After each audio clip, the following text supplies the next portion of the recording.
On first hearing of the letters, for Maria Walker, textile artist. First, the artwork with the letters printed behind photographs of a different family, enlarged, framed in a gallery, palimpsests.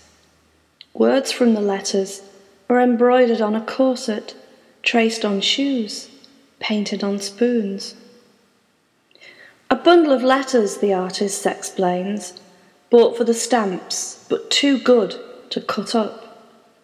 From Widnes, my hometown. A family called Lightfoot, my maiden name. Not necessarily my family, but maybe. Then the names Francis, Ada, Dorothy. Coincidence too great. We stand awed, making webs intricate as old lace, beautiful as buttons, miraculous as bread. She has already used my words to embroider on her art, but I was the follower. The letters came before me into her work. They have travelled through time and space to find me, tied with pink ribbon, bringing me my father, lost so long ago. Tomorrow. Tomorrow the letters will begin to give up their secrets, fold my strange family history into envelopes.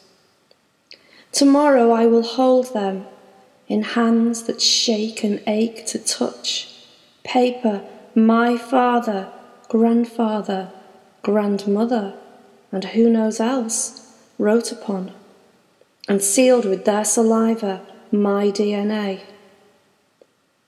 Documents from a time before girlfriends, rivalries, adult complications, when all my father cared about was skating, comics and football, before the schisms and silences.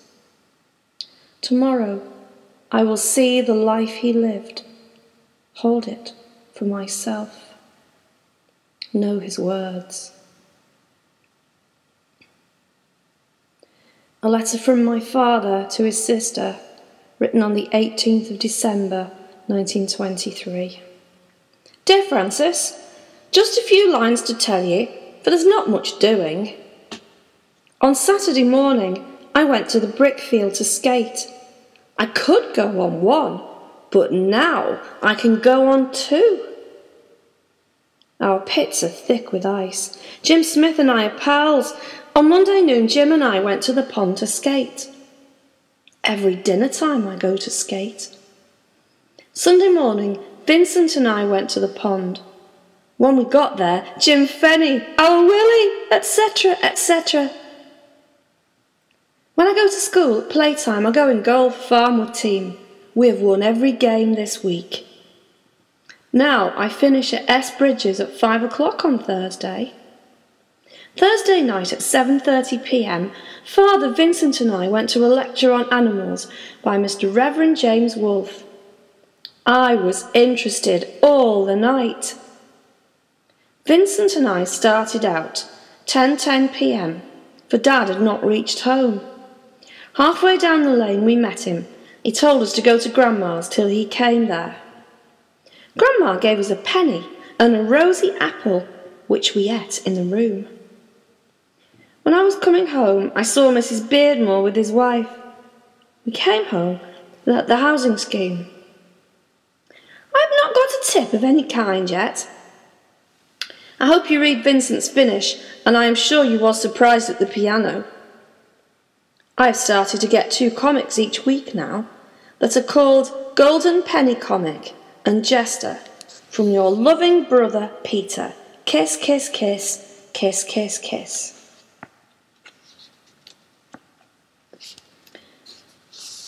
Father, skating. Lean into the wind, father. Let skate speed you across frozen pond in this harsh winter of 1923, when pits are thick with ice, and all you care about is learning to go on 2 skates. those homemade blades carrying you in a hard-won glide into a backspin as you show off your newfound skills. No one taught you or held your hand, hauled you up when you fell, time after time, except yourself. Enjoy your triumph, Dad, for all too soon your childhood will crash to its ending. For now, you're just a boy buying a clockwork engine with carefully totted up tips from your after-school job. All too soon you'll be a man at 12 years old, handing pay over to keep family fed, your mother ill in bed, your father given up to drink, the young ones arguing. Skate on, enjoy the free flow as your blades whistle on ice. It's not yet time to go home. The fiddle. Words are tripwires. Their sudden consonants tease, bring shame. Fingers fumble too, trying to write or draw with left hand tied. Trapped music sings in his head. At last he begs piano lessons. Fingers stretched, fine tunes by pressing tacky ivory. But not for long. Cash goes on uniforms, not for him, kept home to wash and press while others go to grammar school. His first job, farm labourer, pays turnips, spuds. Not till trainee grocer can he earn enough to buy a violin and cradle it and stroke its wood. Unlatching the back gate one day, he finds kid brothers scoring goals, the violin a tangle of strings booted up the yard.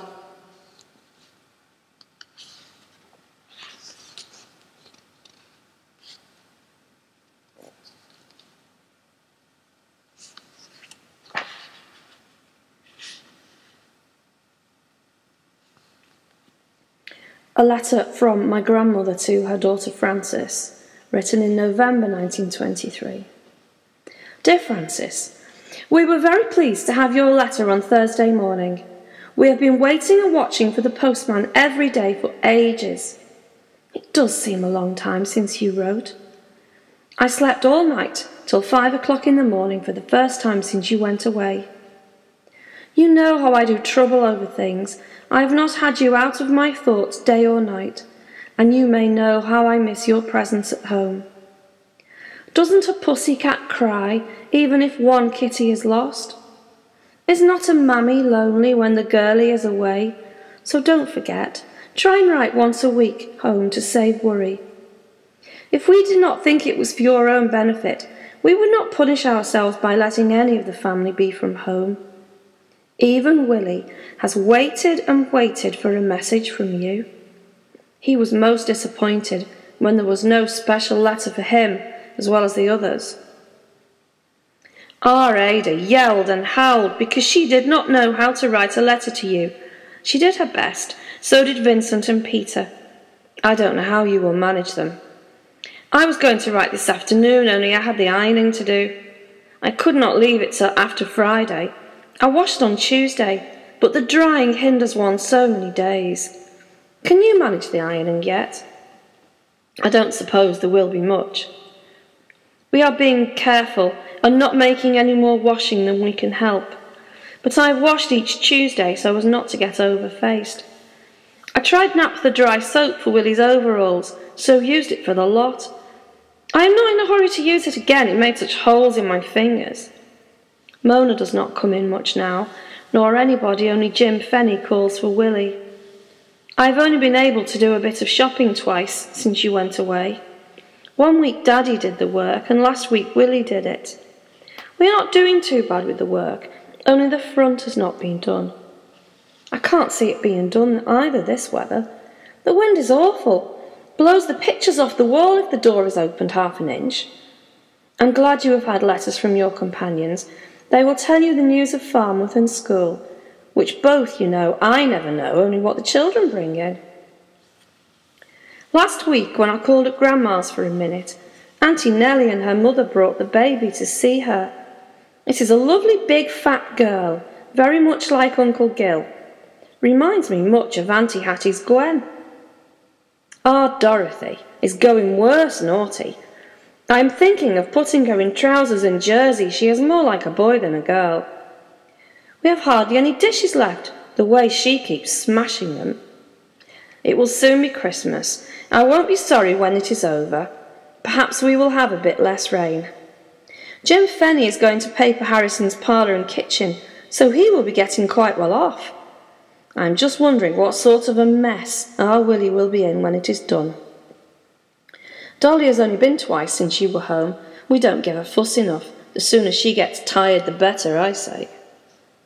Well, I will have to get the children ready for bed now, so I will have to close. I have a stamp, so you will perhaps get this on Saturday if it is posted tonight. Do your pinafores do you all right? And did you get fixed up for nighties all right? I have been worrying about them, so let me know. I have 29 in the sweep. I wonder how I will get on. Ask Freddie when he is coming to Runcorn to that football match. Is it before Christmas? I ask our Dorothy where Nanny is, and she says, Papa. Every day she says a new word. So no more now, with fond love from Mum and Dad and all. Your loving Mum, kiss, kiss, kiss. Ada Lightfoot, kiss, kiss.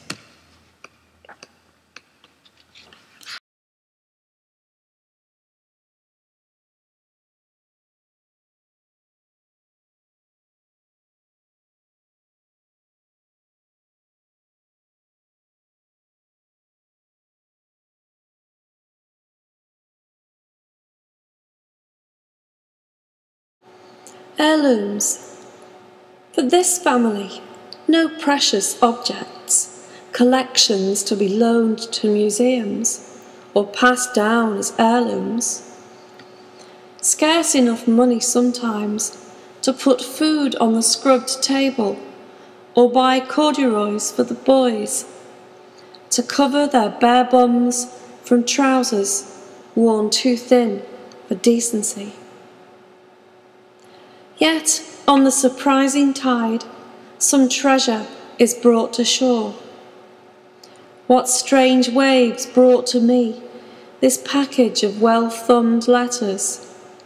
Paper is worn to silk, envelopes torn by eager fingers when they first arrived, bringing news from home.